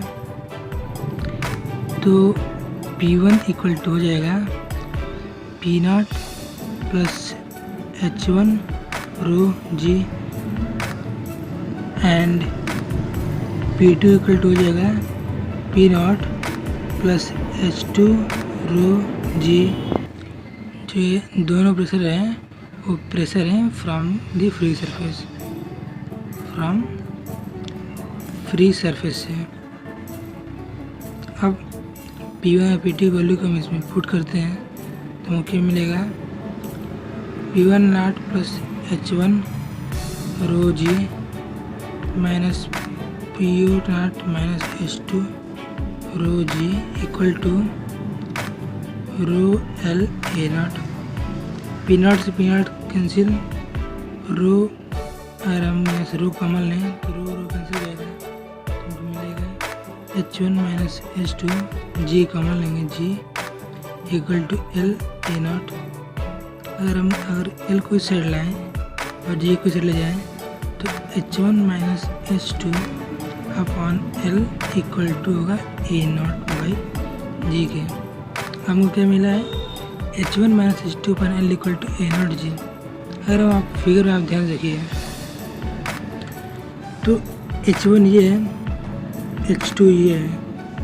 अगर हम इस पॉइंट से यहाँ पर परपेंडिकुलर ड्रा किया है, मीन्स कि जो ये वैल्यू है, ये लेंथ है, ये जो डेप्थ है वो H2 है और ये पूरी डेप्थ H1 है।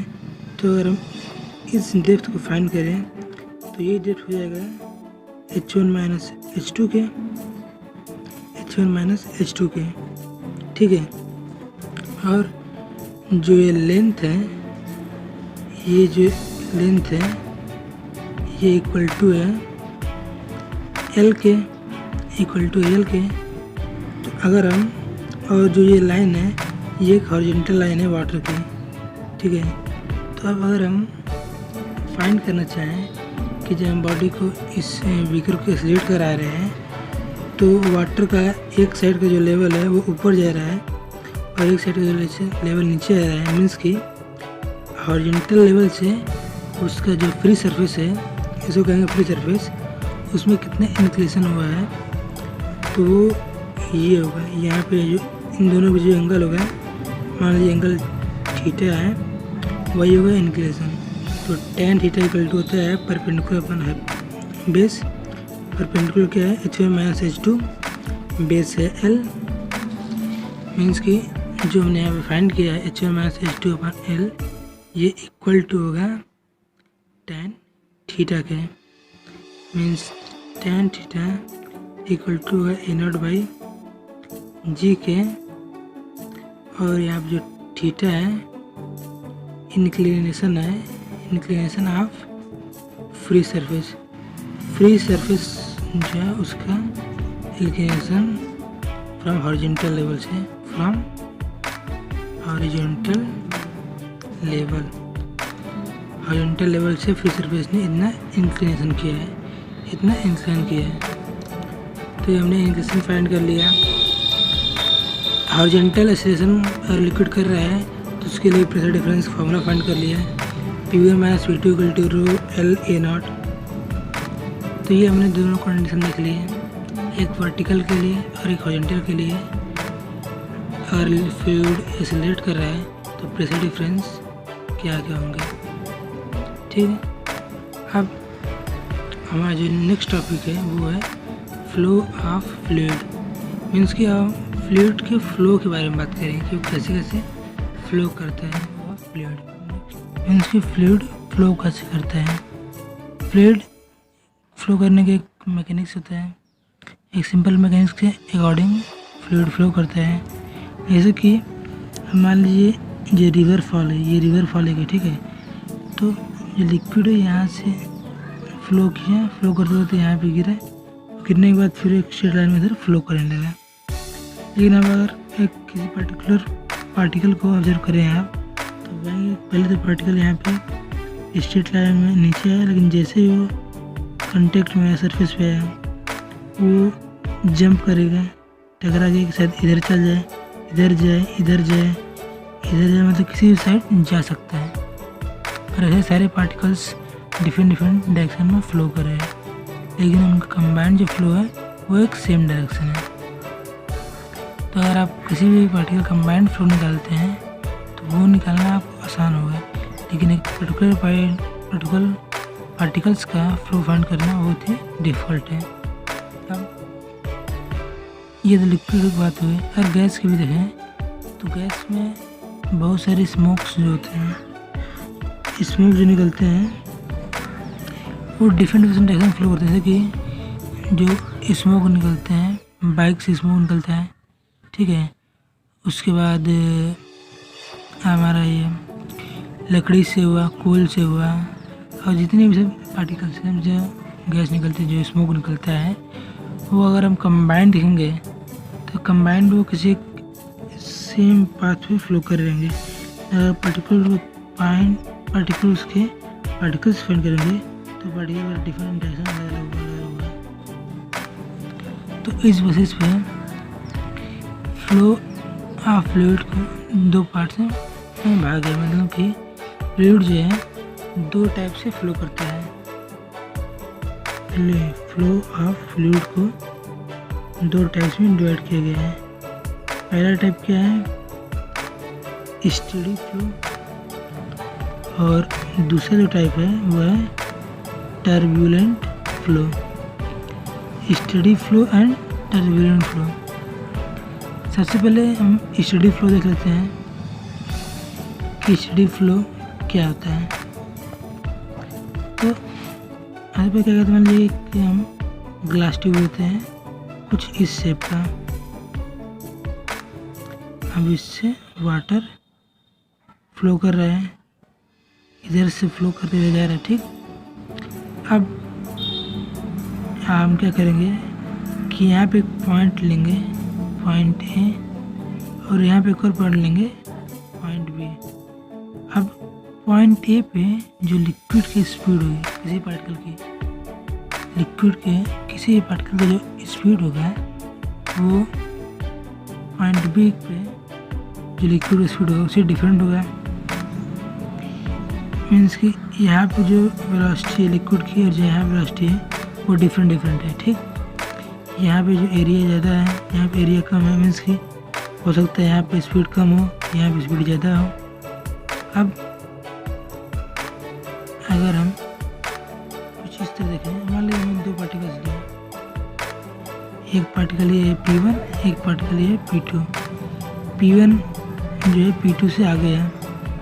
अब P1 का जो पाथ है वो पॉइंट ए को क्रॉस कर रहा है, और P2 को जो पाथ है पॉइंट ए को क्रॉस करते हुए जा रहा है। एक क्रॉस करते फिर पॉइंट बी को भी क्रॉस कर रहे हैं। ठीक है, अब मान लीजिए किसी एक इंस्टेंट पे जो पार्टिकल P1 है वो पॉइंट ए से क्रॉस कर रहा है। तो अगर मान लेते हैं कि जब P1 क्रॉस कर रहा है पॉइंट ए को, उसमें जो उसकी वेलोसिटी है वो है v है। ठीक है, और जो फिर पार्टिकल P1 जब क्रॉस कर रहे हैं पॉइंट बी को, तो उसमें जो वेलोसिटी वो उसकी है v। अब P1 और P2 दोनों का पाथ सेम है। P2 भी इस तरह आएगा, पहले पॉइंट ए क्रॉस करे फिर पॉइंट बी क्रॉस करेगा। अब जब कुछ टाइम के बाद पार्टिकल P2 क्रॉस कर रहा है ए को, तो उसकी भी वेलोसिटी जो होगी वो v होगी, और जब फिर P2 क्रॉस करेगा पॉइंट बी को, उसकी वेलोसिटी v होगी। कुछ समझ में आ रहा है आपको? मतलब कि स्टडी फ्लो ये कहता है कि ऐसा फ्लो जिसमें किसी पर्टिकुलर पॉइंट से क्रॉस होने वाले सभी पार्टिकल्स की वेलोसिटी उस पर्टिकुलर पॉइंट के लिए सेम हो, कांस्टेंट हो, उसे हम कहते हैं स्टडी फ्लो। मीन्स कि जब कोई पार्टिकल इस पॉइंट ए से क्रॉस करेगा, तो इस पॉइंट ए पे, इस पर्टिकुलर पॉइंट ए पे जो सभी पार्टिकल्स की जो वेलोसिटी होगी वो सेम रहेगी। मान लीजिए कि यहाँ पे वेलोसिटी, अगर पार्टिकल P1 की वेलोसिटी 21 किलोमीटर पर आवर है, तो पार्टिकल P2 जब पॉइंट ए पर होगा, तो उस समय पार्टिकल P2 की वेलोसिटी को भी 21 किलोमीटर पर आवर होगी। अगर बी पे उसकी वेलोसिटी 25 किलोमीटर पर आवर जा रही है, तो पार्टिकल P2 की वेलोसिटी बी पे 25 किलोमीटर पर आवर होगी। मतलब कि अगर कोई भी फ्लो है जहाँ पे पार्टिकल के कांस्टेंट पॉइंट पे सभी पार्टिकल्स की जो स्पीड है वो कांस्टेंट है, इसकी सभी पार्टिकल जो इस पॉइंट एक को क्रॉस कर रहे हैं, एट पॉइंट ए सभी जो वेलोसिटी है उससे भले वो आधे घंटे बाद फ्लो करें, 1 घंटे बाद पार्टिकल वहाँ से पास करें, सभी की जो वेलोसिटी होगी वो सेम होगी। तो ऐसे फ्लो कहते हैं स्टडी फ्लो।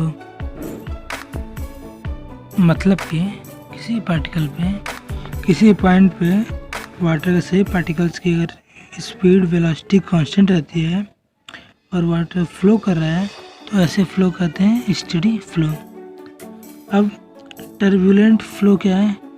टर्बुलेंट फ्लो, अगर हम टर्बुलेंट फ्लो, ठीक है, अब अगर हम जो ये वाटर फ्लो कर रहा है, ठीक है, जो वाटर फ्लो कर रहा है, इस पर अगर हम कुछ समय के लिए फोर्स लगाएं फिर हटा दें, फिर फोर्स लगाएं फिर हटा दें, तो जो पूरा लिक्विड से पार्टिकल सबकी वेलोसिटी बढ़ जाएगी, घट जाएगी, बढ़ेगी, घटेगी। मीन्स कि अब जब वो पॉइंट ए से क्रॉस करेंगे तो कुछ पार्टिकल की स्पीड ज़्यादा होगी, कुछ पार्टिकल की स्पीड कम होगी। मीन्स कि उनकी स्पीड अब कांस्टेंट नहीं रही, और ऐसे फ्लो को कहते हैं turbulent flow. Turbulent flow. Steady flow को स्ट्रीमलाइन फ्लो भी कहा जाता है। मीन्स कि जो स्टडी फ्लो है उसको एक और नाम जानते हैं स्ट्रीमलाइन फ्लो। अब फ्लो की बात हो रही है तो हम लाइन ऑफ फ्लो की बात कर लेते हैं। लाइन ऑफ फ्लो एक छोटा सा पॉइंट है, तो लाइन ऑफ फ्लो कहता है, लाइन ऑफ फ्लो क्या होता है? जब किसी पार्टिकल या फ्लूइड का किसी पार्टिकल, फ्लूइड कोई पार्टिकल, ठीक है, वो जिस पाथ की अलोंग मोशन कर रहा है उसे कहते हैं लाइन ऑफ फ्लो। जैसे आप डिफिनेशन लिखेंगे, the path taken by a particle in flowing fluid is called its line of flow. अब स्टडी फ्लो केस में क्या होता है? स्टडी फ्लो केस में होता है कि सभी पार्टिकल्स, ऑल पार्टिकल्स जो हैं वो एक सेम लाइन, एक सेम पाथ के अलावा फ्लो करते हैं। सभी पार्टिकल जो हैं, ऑल पार्टिकल्स फ्लो कर रहे हैं अलोंग सेम पाथ। जैसे कि एक यूनिक लाइन का फॉर्म, एक यूनिक लाइन ऑफ फ्लो है सबका, एक गिवन पॉइंट के अकॉर्डिंग उनका जो लाइन ऑफ फ्लो है वो यूनिक है। और ऐसे लाइन ऑफ फ्लो को ही काम कहते हैं stream line. Such line of flow is called stream line. तो ये होगी बात लाइन ऑफ फ्लो की। अब इसमें एक और पॉइंट होता है tube of flow. Tube of flow क्या है? मान लीजिए कि एक ट्यूब है जिसमें कि लिक्विड जो है स्टडी फ्लो कर रहा है।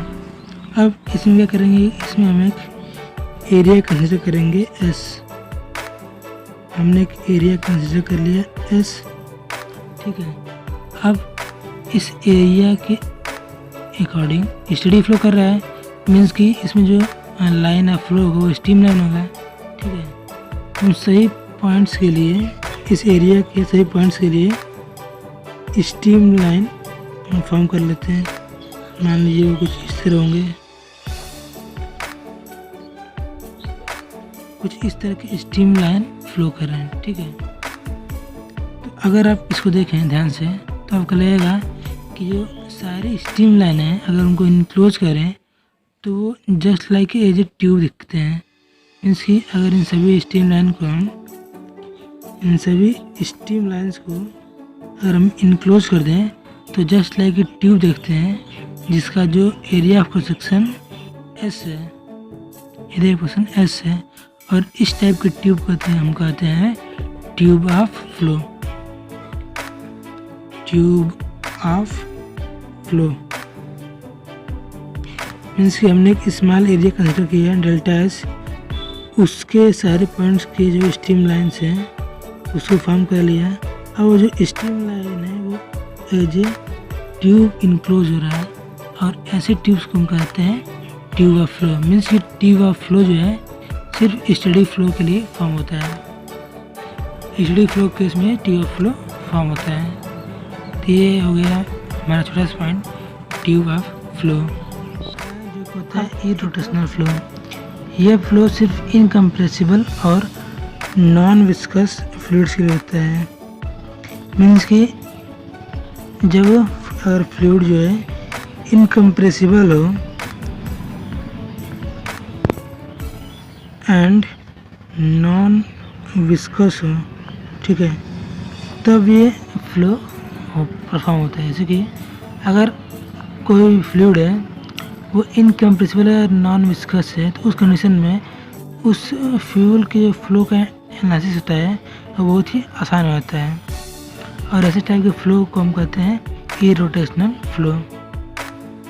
अब इसमें होता क्या है कि अगर जो पार्टिकल है, जो फ्लूइड है, वो अगर इनकम्प्रेसिबल है, मीन्स कि जो उसकी डेंसिटी ऑफ फ्लूइड है, डेंसिटी ऑफ फ्लूइड सभी पॉइंट्स के लिए सेम होती है, सेम एट ऑल पॉइंट, ठीक है। साथ ही साथ जो उसकी डेंसिटी ऑफ फ्लूइड है वो टाइम के साथ कांस्टेंट रहती है, रिमेन्स कांस्टेंट। तो ये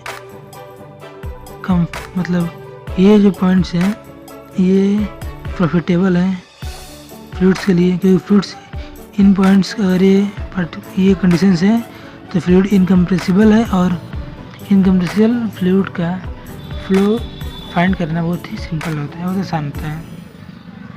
जैसे कि अगर हम इनकम्प्रेसिबिलिटी की बात ही कर रहे हैं तो फ्लूइड्स के लिए इनकम्प्रेसिबिलिटी गुड होता है, ठीक है, गुड फॉर फ्लूइड, क्योंकि बहुत सारे जो लिक्विड्स हैं, गुड फॉर लिक्विड्स, बहुत सारे जो लिक्विड हैं वो इनकम्प्रेसिबल होते हैं। लेकिन अगर गैस की बात करें तो सर्टेन केसेस मिलेंगे आपको जहाँ पे ये एप्लीकेबल होगा for flow of gas, flow of gases means कि जो गैसेस हैं वो इनकम्प्रेसिबल हो। अब अगर नॉन विस्कस की बात करें, नॉन विस्कस मीन्स किसी पार्टिकल की विस्कोसिटी जीरो होना, विस्कोसिटी ना हो। तो सबसे पहले समझते हैं विस्कोसिटी होती क्या है। असल में विस्कोसिटी होती क्या है?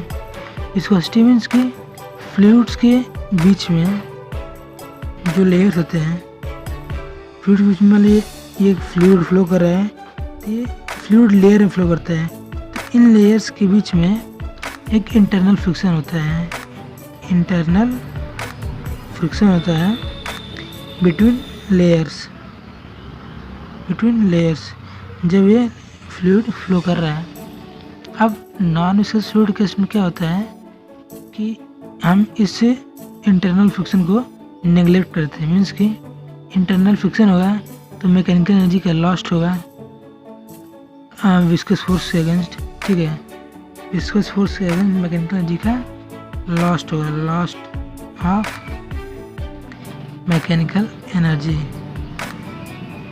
Lost of mechanical energy. तो इस सब कंडीशंस के ना होने के लिए हम जो ये विस्कोसिटी है उसको नेग्लेक्ट करते हैं, मतलब कि हम इस टाइप के इंटरनल फ्रिक्शंस को नेग्लेक्ट कर देते हैं। And then the fluid form जो होता है वो एक नॉन विस्कस फ्लूइड होता है, नॉन विस्कस फ्लूइड होता है। तो इरोटेशनल फ्लो उसी फ्लूइड का होगा जो कि इनकम्प्रेसिबल हो और नॉन विस्कस हो। इरोटेशनल फ्लो में ये भी होता है कि इन इरोटेशनल फ्लो में जो पार्टिकल की नेट एंगुलर वेलोसिटी होती है उसको डिफाइन नहीं कर सकता, मतलब कि इरोटेशनल फ्लो में there is no any angular velocity, कोई एक एंगुलर वेलोसिटी नहीं होती है, velocity of flow of fluid particles की कोई एंगुलर वेलोसिटी नहीं होती है। तो ये इरोटेशनल फ्लो के कंडीशंस हो गए। और आपको इन तीनों कंडीशन जो है कुछ भी दिया हो, या तो फ्लूइड इनकम्प्रेसिबल हो, नॉन विस्कस हो, या फिर फ्लूइड पार्टिकल्स की एंगुलर वेलोसिटी नहीं हो, कोई एक कन्फर्म फिक्स्ड एंगुलर वेलोसिटी ना हो, तो ये सब कंडीशंस इस बात को इंडिकेट करती हैं कि जो फ्लो है वो इरोटेशनल फ्लो हो सकता है। तो फ्रेंड्स, इस तरह से आज के इस लेक्चर में बस इतना ही। हमने बहुत सारे टॉपिक्स बारे में बात किया है। अब हम सेकेंड लेक्चर में मिलेंगे जहाँ पे हम आपको साउथ इम्पॉर्टेंट फ्लूइड मैकेनिक्स का बहुत इंपॉर्टेंट टॉपिक बर्नौली इक्वेशन और इक्वेशन ऑफ कंटिन्यूटी के बारे में बात करेंगे। बर्नौली इक्वेशन के एप्लीकेशन देखेंगे जिनका बहुत ही मेजर यूज होता है, तो हमारे साथ बने रहिए। अगर आपको ये लेक्चर समझ में आया होगा, पसंद आया होगा, तो इस वीडियो को एक लाइक ज़रूर करिएगा, अपने फ्रेंड के साथ शेयर करिए और हमारे चैनल को सब्सक्राइब करिए। सब्सक्राइब करने के बाद बेल आइकन प्रेस करिएगा ताकि आप हमेशा हमसे जुड़े रहें। हमारे कोई भी नई वीडियो आए तो उसकी नोटिफिकेशन आपको तुरंत मिल जाए। साथ ही साथ आप हमारे फेसबुक ग्रुप को ज्वाइन कर सकते हैं, उसका लिंक डिस्क्रिप्शन में होगा। और एक टेलीग्राम ग्रुप भी है जहाँ पर कि आपको सारे नोटिफिकेशंस लेक्चर्स के सारे लिंक्स वहाँ प्रोवाइड हो जाएंगे, तो जाकर वहाँ पर लिंक से ज्वाइन कर लीजिए हमारे ग्रुप को और हमारे साथ बने रहिए। मिस फ्रेंड्स, मिलते हैं नेक्स्ट वीडियो में।